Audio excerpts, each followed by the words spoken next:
This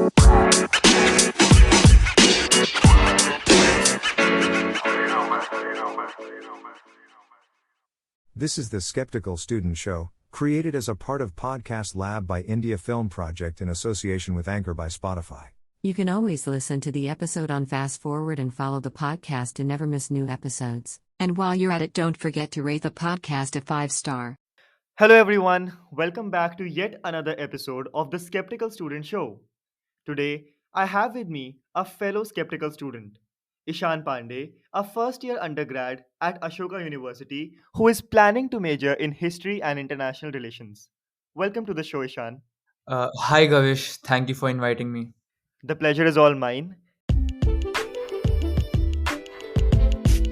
Problem pinpoints and seeking solutions segment. And diving straight into the mess. I know you are as skeptical as me when it comes to the question of election over education, and hence you are here. So, do you think we have actually prioritized elections over education? Well, I have my own doubts about this statement. The truth is that we are somewhere in the middle. We have held elections last year and we are going to have big elections this year. The truth is that no matter how much we try to deny it, education has gone online and it is going to stay like that for a while. In countries like US where they actually opened the schools, it still did not help them. The number of cases was super high and they had to close them again. And even in India, until and unless students from the age of 12 to 17 are not fully vaccinated, there is no point in opening schools. And even then, there are the toddlers who are at the risk. So there is possibly no way we can actually open schools anytime soon.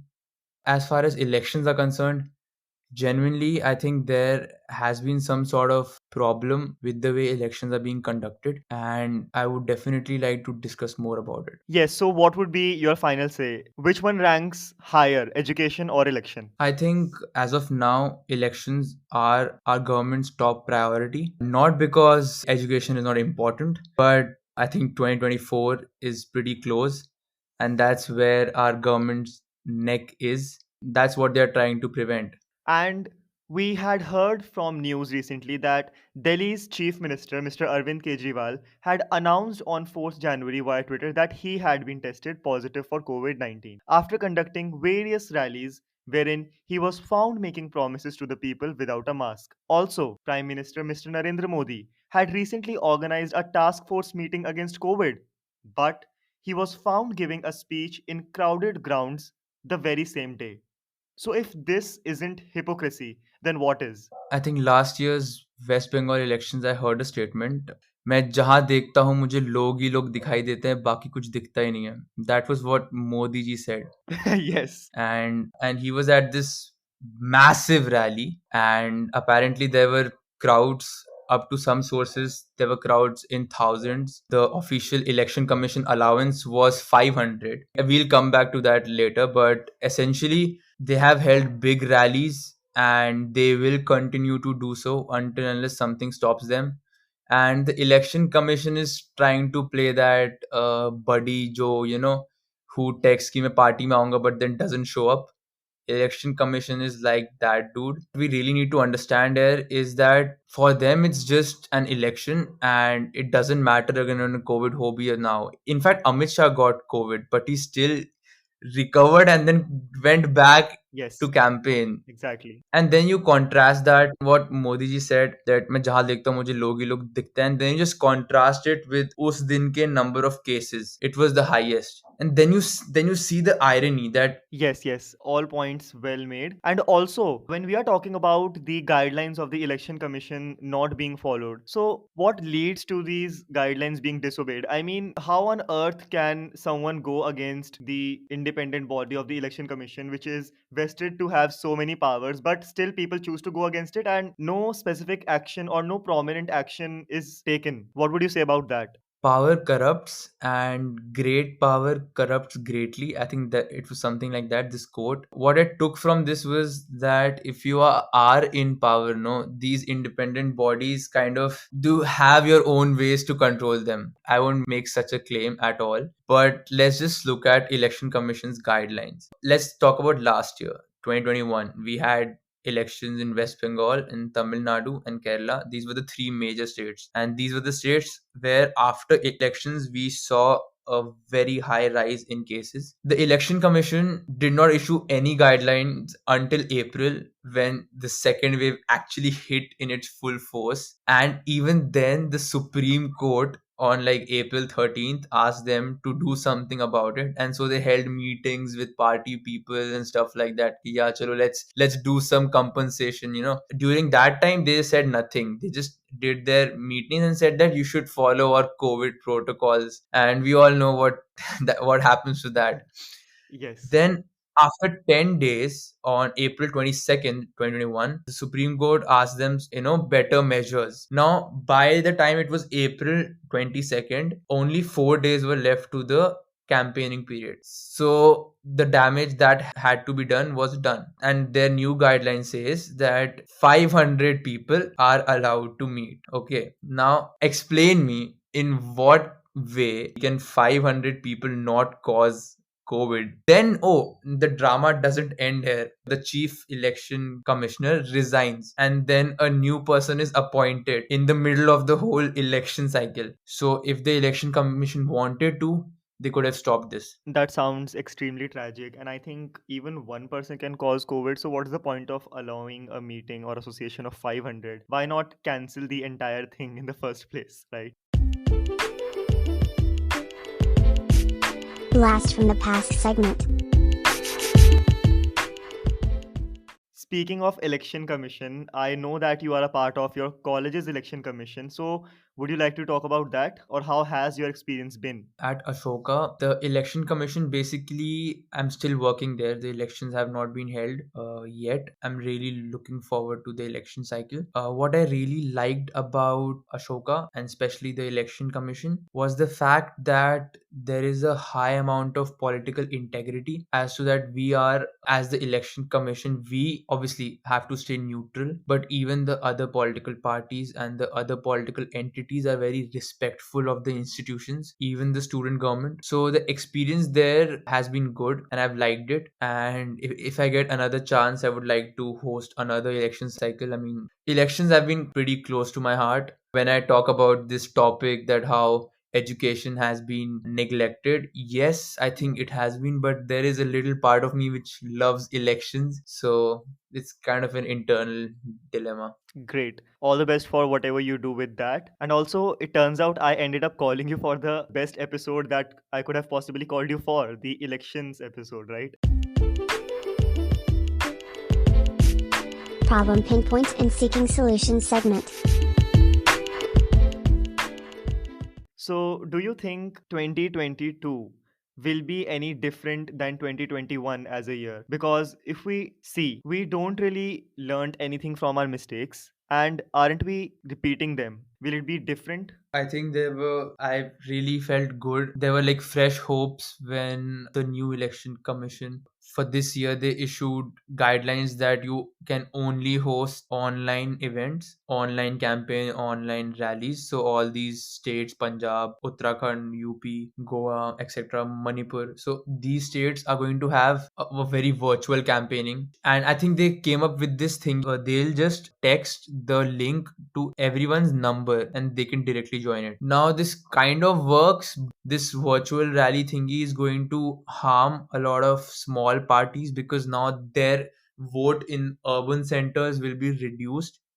But again, the big parties will have no reach in the rural regions. There will be on ground campaigning, although it could be in the form of door to door, which follows all the COVID guidelines. But again, you can't really detach campaigning from elections. How this year will be different, I definitely think that Election Commission has learned something. So let's see how that works out. On a personal outlook, I would say that this year looks a bit hopeful, hopefully a bit hopeful, because it's been 2 years since COVID, and I think we all need a break. Yes, I agree with that. And talking about 2021, last year Rahul Gandhi had cancelled his rallies. And in response to that, other leaders had criticized him, saying that, ha ha ha, ha, you anyway did not have any chance of winning. So, what's the point of cancelling? So, is that justified, according to you? To say that he cancelled his rallies because of COVID, I mean, yes, officially he did, but I don't think that's how things work in politics. Your end goal is power, but then if something goes wrong, you blame it on,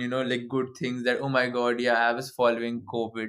All right, without making it any more political, I wanted to ask, do you think night curfews and weekend curfews make sense? Night curfews don't, weekend curfews do. For the simple reason that nobody really goes out at night. Weekend curfews, yes, they do make sense because most people go out on weekends. Weekend curfew or these little curfews. Yeah, either you do a full weekend lockdown, just like keep everything shut. Even in the weekend curfew, they don't shut everything. Yes, exactly. The inability to take extreme stands is actually harming us all in the long run. And apparently, education can adjust, but not politics. Exams can be postponed, but not election rallies. What is your opinion about that? Yeah, I think I've went through a very bad time due to that. Okay, so this is I think April 13th and 10th boards get cancelled and I'm in class 12th, so I'm expecting ki hopefully my board will get cancelled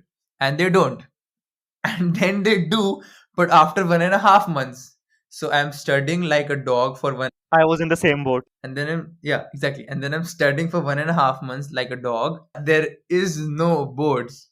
Okay. And I'm kind of happy because as a student, it's your natural instinct to be happy if there are no exams. But I've studied for 1.5 years. It's not even 1 year, it's more than that. So you could have done it pehle. And prioritizing politics, definitely the people who are making decisions are politicians and they don't want to close their own shop. So until that is on, then everything can happen. And I think online learning has been bad, pretty bad. Nobody was studying, but definitely they have prioritized elections and that is for their own goal. And yeah, education can go and eat whatever donuts they. You talk about studying for 1.5 months, but I ended up studying for 1.5 years, which is actually more than the normal session. And when you say that not a single child studied during online classes, I think I would take offense to that because I did. Oh, really? Oh, that's great because then you really have some great skills because I know, right? it's impossible to even concentrate in that environment. Yes, we actually did an episode about that and how online education actually requires you to have some sort of willpower over yourself. So, since you talked about how online education has been bad, will it be okay to open up institutes according to you? I don't think we can open any sort of institutes because most things have shifted online. It would become like saying ki, you can allow 500 people because again, if you're opening one, then you should open others. I mean, how is some colleges education superior over the others? You can see DU's example, they kept their colleges closed for so long, Don't even get me started. but the private colleges are still working, right? So this disparity should not exist. Either you properly do a full lockdown and keep it closed, but again, they can't because if you remember, our economy is going down 2017 stage. We are just in deep mess and it has become funny now. So what we can do is just talk about it on a podcast and then laugh. That's all we can do now. Oh god, that's actually hurtful. Oh no, no, no, no, no. I'm not trying to hurt you. It's just I'm telling you how No, desperate we are as a whole generation. obviously, I'm not questioning your intentions, but that actually hit hard. Coming to my next question, who should be held accountable at the end of the day? Should it be the political parties? Should it be the leaders of these parties? Or election commission? Or the Supreme Court, according to you? There's this very nice phrase, jungle mein मोर नाचा किसने देखा. This situation is pretty similar to that. We don't know, we there is no clear boundary. We can't see who has done this. It's very complicated. There, even with the oxygen crisis, the states were blaming the center were blaming the states. This was a pretty good fight. They were fighting over stupid things while people were dying, and they can continue to do so. They have the energy to do it for centuries. I mean, they go every day and face an Arnab Goswami debate. They have the energy to do that. they can do anything. And so we can't blame the politicians, because I mean, we should blame the political culture, which has become more corrupt. They've kind of found their way through these independent institutions, like the courts or the election commission, things like these. So now what they can do is influence them. Like, simple question: why did the election commission allow elections in West Bengal, especially such massive rallies? And even more so, why in 8 phases? Uttar Pradesh is being conducted in 5 phases. Fair question. Yeah, they are doing it in 5 phases, which is actually a very big state, and West Bengal in 8 phases, because it's clearly that one political party wanted to maximize their advantage, and it's okay. But again, it's not just the political parties or the politicians who are bad. Even these institutions have been compromised. I don't think we need to write another constitution. All we need is just some aware thinking. I think if people can really see through, if people can see through identity politics, then they can probably look at development. We really have our institutions to be blamed, just not the politicians, because politicians have always tried to destroy things. They've always tried to do something, some sort of a khurafat to get some political edge. But it has been these institutions, including the media, which has stopped them. But this time, none of these institutions are trying to do anything. Like, the media is just, I don't know what the media is now. We can have a separate episode about that. Exactly, we can. So I would just stop my rant here. Then you can ask the next question, hopefully. The other pillars of democracy are just not in balance. I think we need to strengthen them. And only people have the power to strengthen them. And having said that, the people are the real ones who are to be blamed, isn't it? Not really. The people who we are talking about are just sitting at their homes. They can't go out. But they're going to the rallies, right? Yeah, they are. And They're going to the rallies anyway. it's just like, life is so boring, no? That even if there is a rally nearby, just go and attend. I think I can tolerate being bored to death, but I'm not attending an election rally anytime soon. Response segment. Alright, in this segment, we have a response to discuss upon by a listener. So, the question which I had put was: shall we be practicing the right to vote if we cannot fully practice the right to education? That is, shall we be going to vote when we are unable to go to schools and colleges? So, a responder had said the two are very different from each other, and we already know that right to vote, it has the power to bring change. After all, I think we can't really give up one for the other. So what do you think about the question and the response? The response was, that was the same thing which I was thinking, that if you actually need to reform education, you can just go out and vote and decide who you want to vote for, decide who's the best choice for you. Even in my college and stuff, my most important aim is to make sure that there is a high voter turnout, because there is no point in conducting a free and fair election if there are no voters. So it automatically is unfree and unfair. Great. Two wrongs don't make a right. And what is your opinion about virtual rallies and contesting elections through the online medium? Yeah, I think as someone who has sit behind a screen for quite a while, virtual rallies are the next new thing after virtual classes and virtual lectures and stuff like that. My only concern was, will they be really virtual? Because for you to conduct also virtual rallies, you need to spread the message out. I mean, yeah, they have said that they're going to send texts and stuff like that. But again, for you to actually work on the ground, you need some sort of a party machinery there. You need some sort of workers working on the ground, and that automatically defeats the whole purpose.